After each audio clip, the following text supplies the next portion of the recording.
Hey, everyone, it's Lisa Jimenez here, and we're ready to launch another session, another edition of Fearless Friday. Guess who I have right here live for all of you? It's the one and only duo couple, the power couple, Tony and Sarah Zolecki. Tony and Sarah, welcome. Hi, everybody. Hi, Lisa. Oh, we're so excited to be on here, and we're just super excited to just spend a couple minutes with you and also with all the viewers today. Yes, Lisa, we heard a lot about this awesome tribe, and it's so great to be here, and we can't wait to share. Yeah, it's so awesome. Thank you guys for saying yes. And you know, the whole intention of this Fearless Friday is to really, two things, to give people permission to go big, that this can happen for them. It can happen for a Tony and a Sarah who was an everyday couple, right? And so I love it that you're going to share your story, and I love it that you're going to be real and authentic and really share that one fear that you guys had to overcome. I know there was more than one, but we're going to talk about that one. And then also you guys really just like, I want these listeners, these viewers to have a call to action that they're having permission today on a Friday to be fearless. And what could that look like? So you guys, you, the listeners, that's why you're here. You're here to hear Sarah and Tony's story so that you can see in your own subconscious mind, wow, this is possible. This happens. This is a reality for them, and this is a reality for me. Not just a possibility. I want you to show up and listen to Sarah and Tony like this is a reality for you. Sound good? Yeah. Love it. So you guys, it's kind of cool how I met Sarah and Tony. Are you ready, Sarah? Yeah, no, that inspires me already. I'm like, all right, interview's over. Let's go create something amazing. Yeah, I'm like, I gotta go to work. Okay, she got me. I love it. But you guys, it's kind of cool how we met, because we met personally. So we met more on a personal basis first. From my memory, it was really just being, they lived in Newport Beach. I was dating Peter, this amazing, fun friend that both of us know together, all three of us know together. And I was introduced to them that way. But then I was also introduced to them professionally, sharing the stage with them in different venues in network marketing. So I want to tell you a little bit about their bio. But here's something so cool, you guys. I love it that you put this in your bio. So the main point I want you to hear about Sarah and Tony is that they created an $80 million a year business. $80 million a year. What a contribution you two are to your company. You're bringing in $80 million a year in revenue. And I think that was what, in 5 years, you guys? Correct. Yeah. Okay, in 5 years. But here's what they write in their bio, that this depicts who Sarah and Tony really are. So they put that in their bio, and then they say what that really means is that we are so proud that we have created 125 rock stars that earn between 6 and 7 figure, that are 6 and 7 figure income earners. What does that tell you about Sarah and Tony? They get it. They get it, what network marketing truly is. It's not just about your goal. It's not about your goal. In fact, set your goals, but then get rid of your goals and focus on other people's goals. So right in their bio, they say, really, it's we've created that many rock stars. So you guys, I just want you to share with our viewers today a little bit about your story and just what you created, your mindset around that, and then we'll get into the questions about fear. Okay, awesome. Well, you know, it's so humbling to hear you say that, because I think, you know, created, yes, but I think more importantly, we just breathed life into a lot of people and showed them what was possible, right? The possibility of what could be. And really our whole thing is every day we just focus on just pulling out the best in people, because I think so many people, they don't have people in their corner doing that. And a lot of them, they don't realize who they can become. Right. And that's the thing for us that we get so excited about every day is really doing that. And, you know, I look at my story, it's crazy. I mean, I've been in this wonderful profession for 20 years. I was 21 years old when I was introduced to network marketing. I had no business being in business. I was a nanny, right, which is a glorified babysitter. But I fell in love with the profession. I love the fact that they're like, we don't care if you're educated. We don't care if you're male or female. We don't care if you come from the right side or the wrong side of the tracks. We don't care. We just are like, hey, are you hungry? Do you have a desire to win? Do you have a passion for people? And if the answer is yes, then my gosh, like you can have success here. And I was kind of the girl that growing up in school, I really kind of just didn't fit in. I wasn't like in one group or another. I was the girl that, just was friends with everybody. And so I think, for a long time, like I was just always trying to find my way, even out of high school. And so when I walked in a room full of people and they said, hey, we're going to love you as you are, you can come as you are, in the midst of, your quirkiness and your weirdness and whatever, right? As a person, like you have the ability to shine here. I was like, oh my God, like I found my people, right? I found a home. And so, I think too, it's interesting for me because, what you see in an opportunity meeting or a webinar or a link or a Facebook group, like that's what gets you excited. And then when you sign up, you realize, oh my God, I got to work. This is a little bit harder than I thought. Like they made the opportunity meeting be like, hey, sign up, do the deal. And like, you're going to be rolling around in $100 bills in your bed. Right. So it's like, oh my God. Isn't that a great visual? Oh my gosh, we should do that sometime. That would be funny. Facebook. Oh, I thought you guys do that all the time. Yeah. Anyways, so I think for me, I just had to, I really went through the school of hard knocks. I mean, my sponsor 2 weeks in quit the business. I went to my first training by myself. I flew from Minneapolis to Dallas. I sat in a room of 6,000 people, didn't know anyone. And I was like, man, I got to figure this out. And so early on, I had to use my scrappiness and my resourcefulness to build this business, you know what I mean? And really going through it. And so, we've been involved with 3 companies for the last, 20 years. And, for one reason or another, like our first company got shut down. It happened. The second company we were in, we had an amazing 8-year run, just decided to go a different direction. And then we helped start a company 5 years ago. But it's just been such an amazing place for us to continuously grow and get better and, reinvent ourselves. Like we'll probably talk a little bit about that. That's a big thing for me that I've been doing over the last 5 years. But, we were not overnight success stories. I hear a lot of these success stories, which is great. People like shooting to the top, rocking and rolling. But I think for me, all the challenges that I went through in my business, I really learned how to focus on it's part of my story and who I am, right? And everything that happens, it's just, I learned how to just kind of go, hey, you know what? Like, boy, that's going to be funny to talk about on stage one day, like I've learned how to just like create, just understand like all of that is my story. Right. And versus. So share one of those crazy stories with us, Sarah. Oh, I mean, I think it's like the times that like, you'd sign up your best friend and, 4 months later out of the blue, they would quit for no reason. Yeah. Right. Or your sponsor would go MIA or, for me, with my first company, it's as crazy as it sounds. We would work out of like these training centers. And so I had 3 offices that I was running with, $26,000 overhead every month. And I was a 24-year-old kid. Yeah. And we got on a conference call and our CEO said, hey, you know what? As of today, XYZ company is no longer in business. Yeah. And I was sitting there with 3 offices. Like that's a pretty hard thing to swallow at 24 years old. You know what I mean? I'm like, wow, that's crazy. And so I just had to learn how to figure it out and keep going. And I could have thrown the towel in. I could have said, I hate network marketing, whatever, but I just chose to be like, you know what? It is a lesson that I need to learn in this right now. Like, what do I need to learn right now from this? Who taught you that? Because that is not normal human behavior. Normal human behavior is to quit. It is.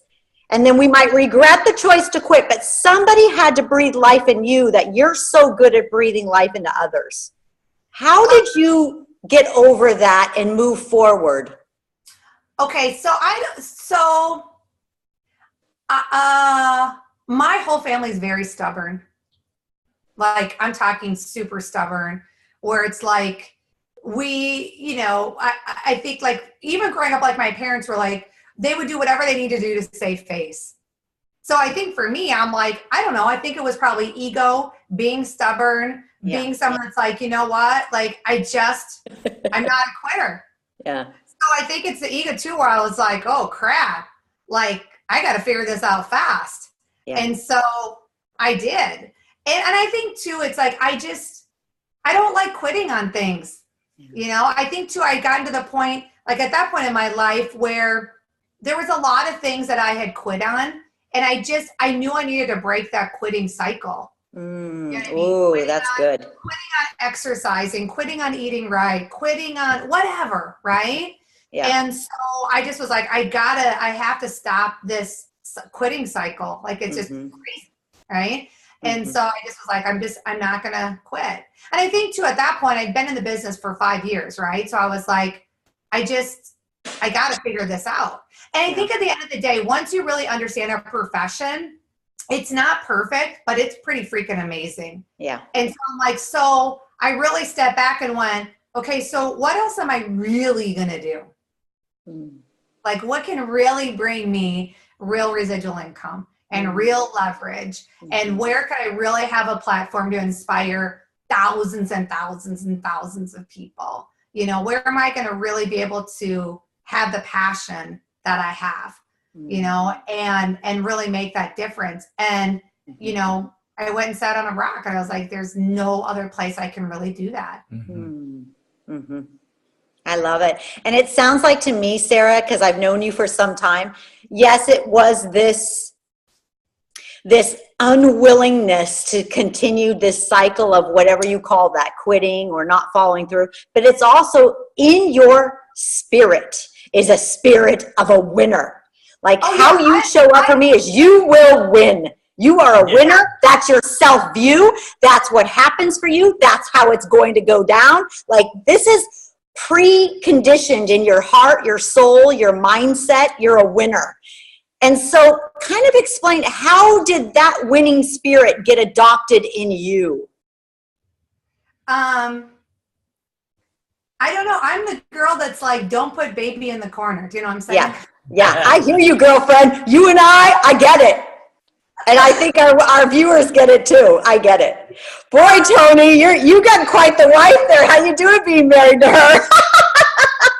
The best. All I gotta say is it's the best. Yeah. I mean, we could do a whole other live on how to work together as a couple. I mean, we haven't figured it out, but we're doing okay. We got it pretty dialed in at this point. That's right. You got it real dialed in. I'm the oldest out of 4 in my family. I don't know if it has being the oldest as part of it.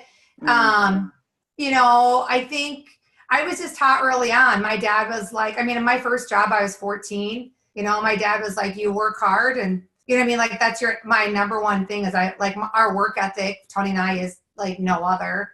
Our whole thing is like, we need to work harder than anybody else in our group. Like we need to leave our team a little bit breathless after chasing after us. Right? Your team's not breathless. You know what I mean? Like you're not getting the best out of them. Yeah. Speed of the leader is the speed of the pack, right? You've got to be that piper, and you've got to be that person that can take those people to the promised land. And so for us, we're like, man, we have got to continuously be growing if we're going to, number one, keep the respect of our team, right? But also too, like just help us can continuously reinvent ourselves and just keep, going to that next level, the best version of us. So I don't know. I just think for us, my parents just instilled in us, we work hard. We're always on time. I was raised, my dad's military dad. So he's like, hey, you're either 5 minutes early or you're late. Yeah. You know what I mean? Like we just were instilled with that. And my dad is like, we figured out, I was taught, hey, you know what? There's always a way. You either go over, under, around, through, get resourceful. And I think that's something in network marketing, people don't get resourceful. You know what I mean? They find all the reasons and excuses why something's not working in their business versus going, hey, so how can I get resourceful and make this work? Yeah. So I was sitting in Super VIP at Eric Worre and Marina Worre's event, Most Powerful Women in Network Marketing, just 2 months ago. And Eric asked the audience a question. And he said, raise your hand if you feel like you did not launch your business powerfully. Raise your hand if you feel like your upline didn't teach you powerfully enough. Raise your hand if you feel like you didn't have the best or a good training. And I looked around to see who raised their hand. Every single person in Super VIP and in VIP had their hand up. Mm-hmm. Now let's think like a behavioral psychologist. What does that tell us? What does that tell us? That is a huge message. And what that tells us is these people have something in them. They have a pilot light on. And that pilot light is the word you just said, Sarah, resourcefulness. Mm-hmm. Yes, they want a system. Yes, they want to know what to do and how to do it. Yes, they want a good upline. Yes, they want all of the good strategy. Yes, they want a system. But if they don't have that, they'll get it anyways. Yeah, they'll figure it out on their own. They have this pilot light of resourcefulness. So let's just stop right now and let's ask our viewers. You guys, just ask yourself right now, do I have the pilot light of resourcefulness? Mm. And if not, can I create it right now? Mm-hmm. Yeah, my upline is the way they are. Can I actually say it's okay and that's a gift and I'm going to figure it out on my own? I mean, my gosh, you can just Google that S, right? GTS, Google that shit. Just find it out for yourself. But you guys, let's go back to that point of being resourceful. This is a gift that you get by giving it to yourself. And I saw that at that Most Powerful Women in Network Marketing, that every single VIP raised their hand. What does that tell you? They figured it out themselves. It's a pilot light. So would you say that you have that and your 125 rock stars that are in your specific organization that are making 6 and 7 figures, did they have it when they came to you? Did you nourish that? Did you birth that into them?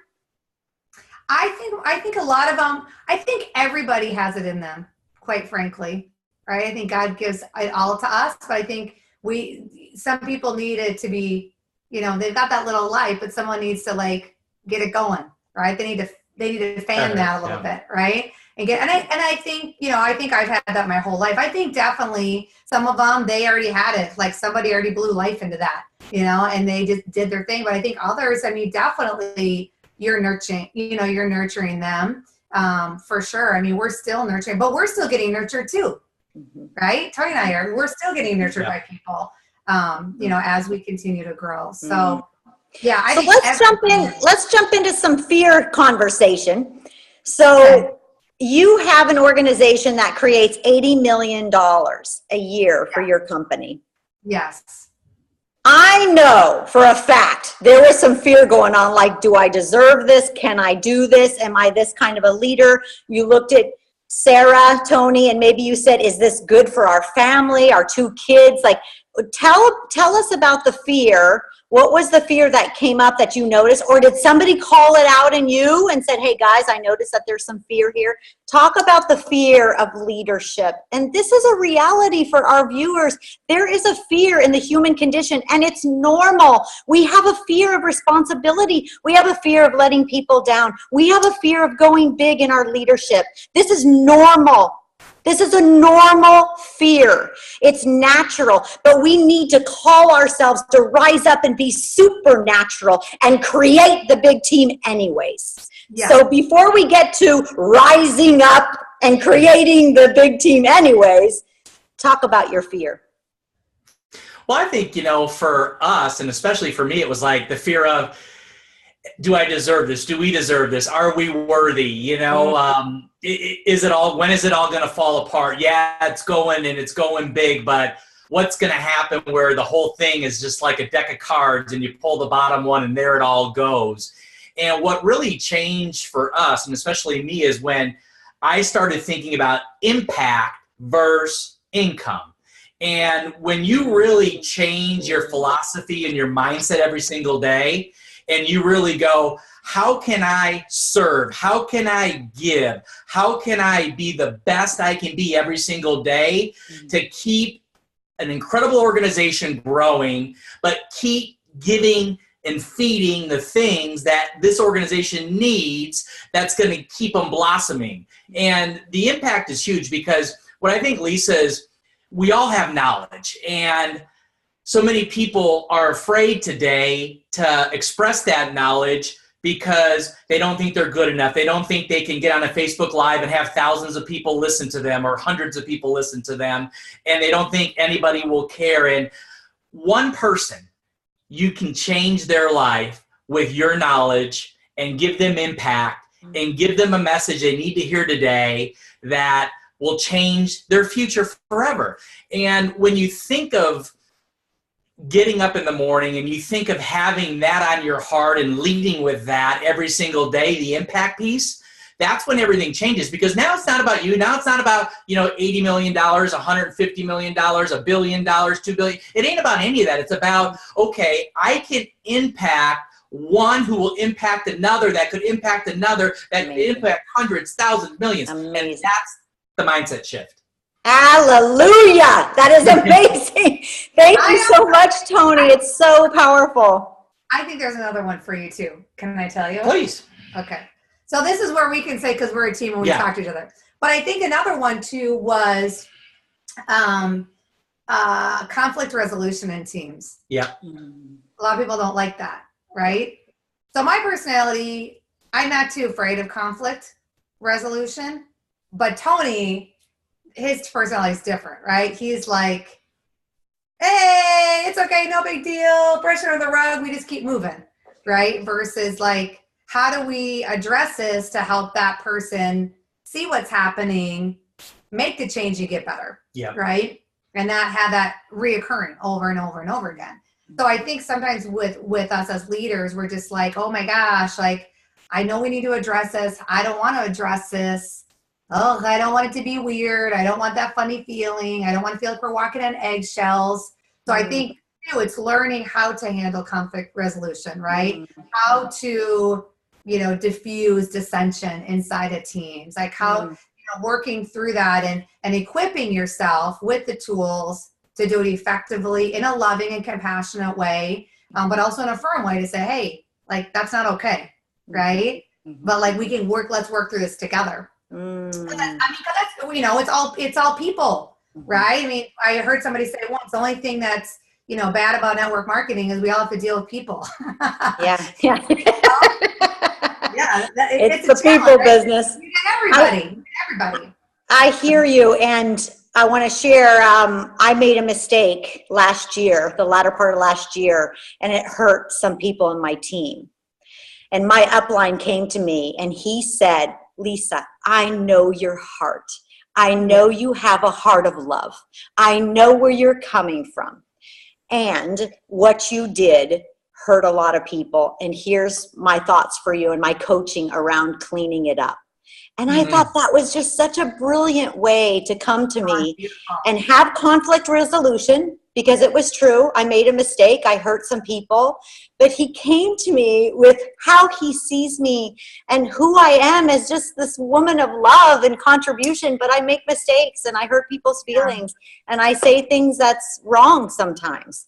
But do you hear that, like how powerful that was for me? And I hear that that's what you're sharing, Sarah, is that we need to have the guts to clean it up in our organization. If there's gossip in your organization, you guys, if there's gossip in your family, there's gossip in your family. Maybe you're the one to clean that up, and you can come to that sister, that brother, that friend, that member in your organization and say, listen, I know where your heart is. You are a man of faith. You are a man of courage. You are a man of love. And what you said hurt people. So what could we do? What's our idea to clean it up? Well, and I think I always remind people too, it's like, if you might not be the one gossiping, but if you are listening, it's just the same. You're gossiping. It is just the same. Yeah. And, one of the things that I do, because people ask me, well, how do you handle that when people do that?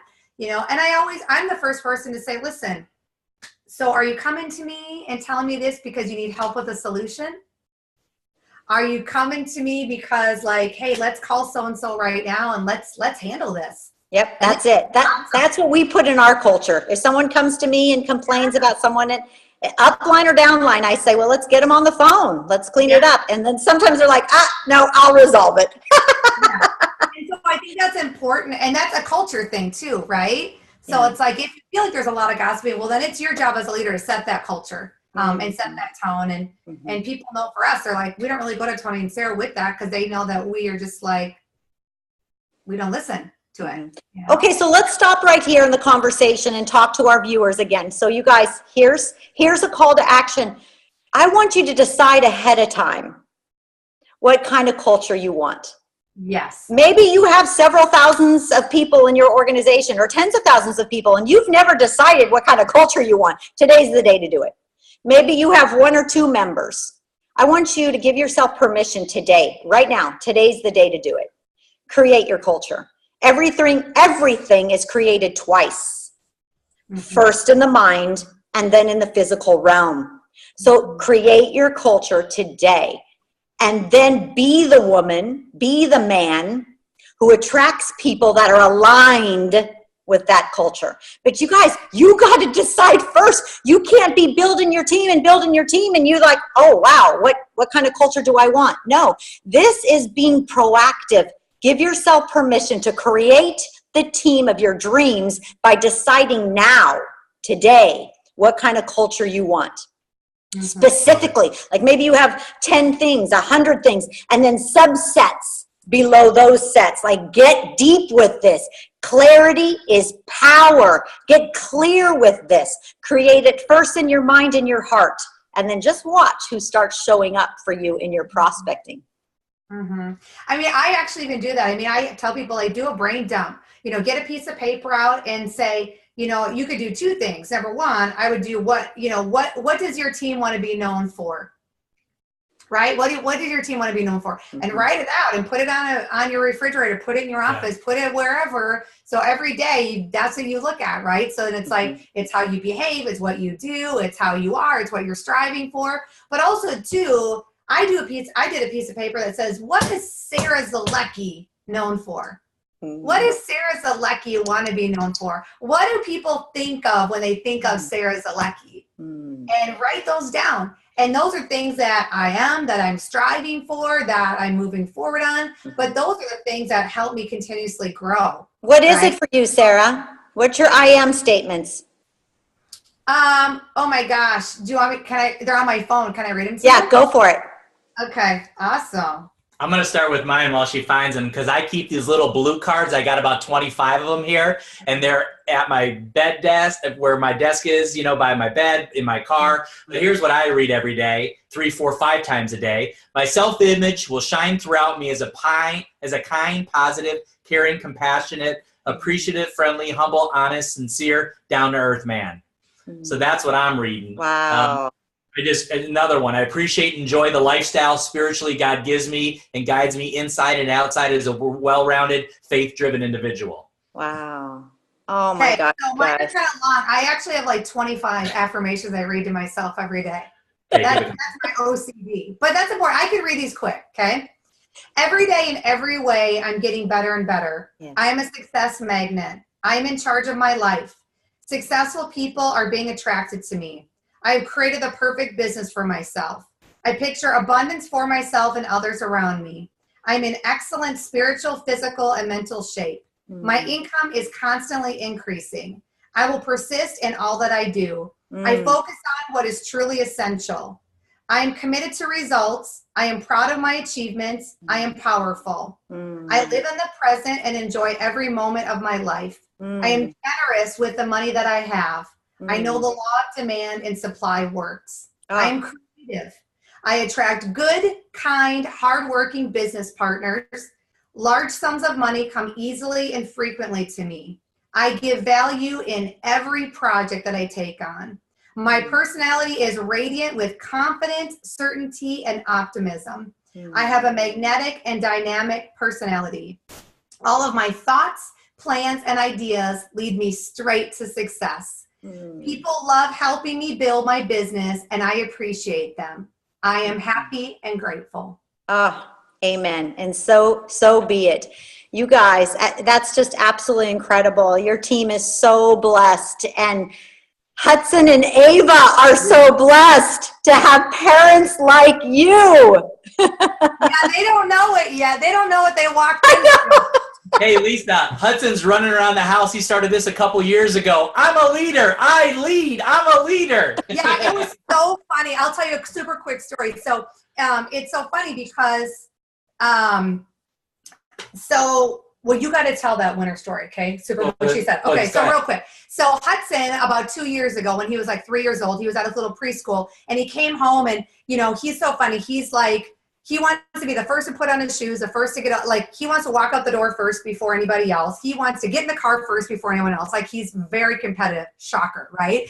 And so it's so funny. So one time, I'll never forget, I was doing something, and he turned around and he said, "Mom, I lead." And we were like, wow, okay, go ahead, son. But it was funny. Like, we've never really talked about it, right? It's just kind of how he is already. We're just like, okay, he's ready to roll. But yeah, it's just really cool. Yeah. Yeah. So I got one final story too. I'll make it quick. So after my first network marketing company went out of business in 1999, I was in New York City, and I figured, hey, I'm going to take all my network marketing skills and I'm going to go to Wall Street. And I interviewed for a sales job with a big company out there, and the average sales rep made like $400,000 a year. I thought it was so cool, big expense account. So I went for this interview, and little did I know there was 100 people interviewing for one spot. And the interview process took 3 months, and I was literally on my 15th interview 90 days in. Wow. I went into this building, and I was just like, okay, this has got to be it. And I remember sitting in John's office, who ran all of HR, and he looked at me, and I just had sat down. He looked at me, he says, "Listen, Tony, if you want to be hired for this job, you got 10 seconds. I'm looking for one word. Tell me what that one word is, and either you're hired or it was great seeing you these 90 days. Have a great life." And I said right away, "John, I'm a winner." He goes, "Go down the hall, see Mandy, you're hired." And I was like, yeah, baby. I'm walking down the hall. I'm a winner. I'm a winner. I'm a winner. I'm a winner. I did it, man. Is that freaking the coolest story ever? Like, you talked about a winner, and I was like, oh my God, he has to tell this story later, because it's just like, but his parents instilled that in him, right? Big sports guy, went out, you know what I mean? It's like all the great, you know, things that you learn about being, you know, in sports, and it just instilled it in him. And he's like, I'm a winner, you know?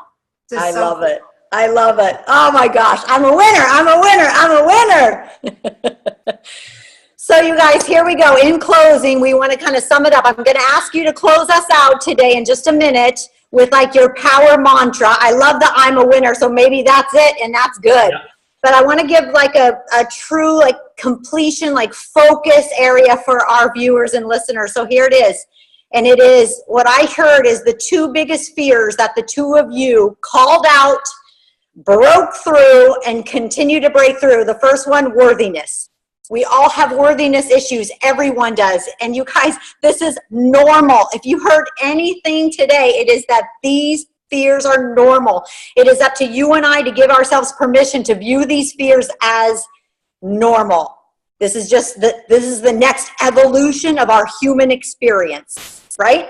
So when we see that, wow, a worthiness issue. So how I heard Tony and Sarah break through that is they got their eyes off themselves and their income, and they got their eyes and their heart on impact.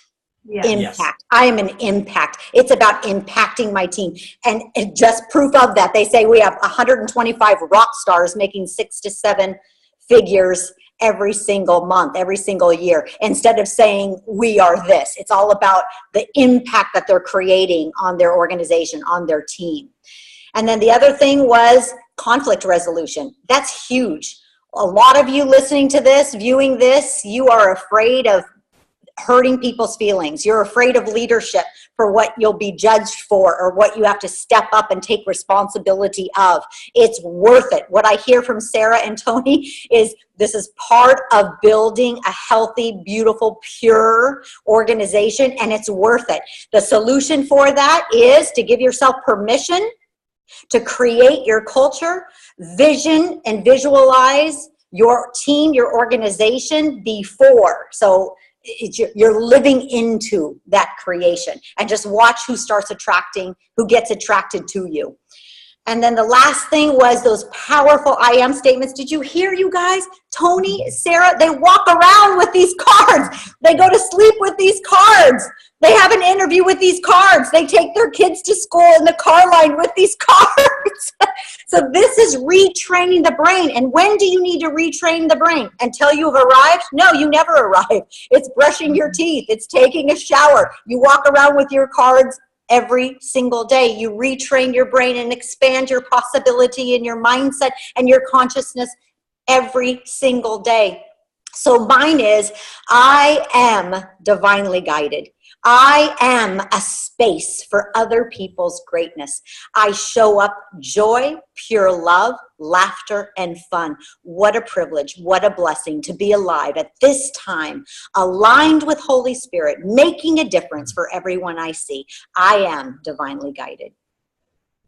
Wow. Well, my statement is not quite so amazing like that. I mean, my statement is like, I'm a big scripture reader. So I talk about 3 scriptures. My biggest thing, if God is for me, who can be against me? When I have those fears, right? And I have those fears, you just keep rocking. I also always remind myself, Sarah, if you have faith of a mustard seed, you can't have faith and doubt at the same time. You either have one or the other. Like all you need is a little tiny, like if you look at a mustard seed, let me show you some. So we have a card. This card, look at that. That's a mustard seed. You can't even see it. It's right there. That's a mustard seed. That's how little. That's all you need for faith. That's it. And you can't have it at the same time as doubt, right? So it's like it helps me just push through, even when I am scared of different things. But I also realize too that all things are possible, right?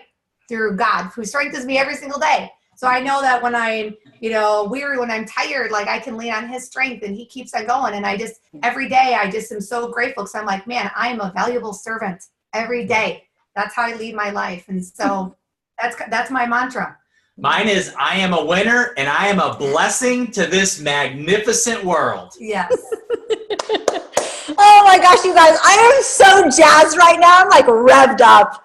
Thank you, thank you. Thank you for being on this Fearless Friday. Thank you for who you are. Thank you for showing up powerfully. Thank you for being the example. Thank you for giving others permission. Thank you. Thank you. We love you, Lisa. We love awesome. you guys. All right, viewers and listeners, that's another edition of Fearless Friday. Your call to action is 2 things, what we heard from this. 2 things. Your first call to action is to write your philosophy statement. Write your I am statement. Write who you're showing up for others in the world statement. And this isn't what you've created in the past. This is expand into the future. Have the future you call you to the future and ask that future you, who am I becoming? Mm-hmm. Who am I becoming? And that's where you write your I am statements. And same thing with your tribe, with your team. Write your culture. Everything is created twice, first in the mind and the heart, and then in the physical realm. Wow. So that's your call to action. Do that homework today, those 2 calls to action, and you are on track for a fearless leader. Thanks again, Tony and Sarah Zolecki. Rich blessings over you. Bye, everyone. Bye-bye.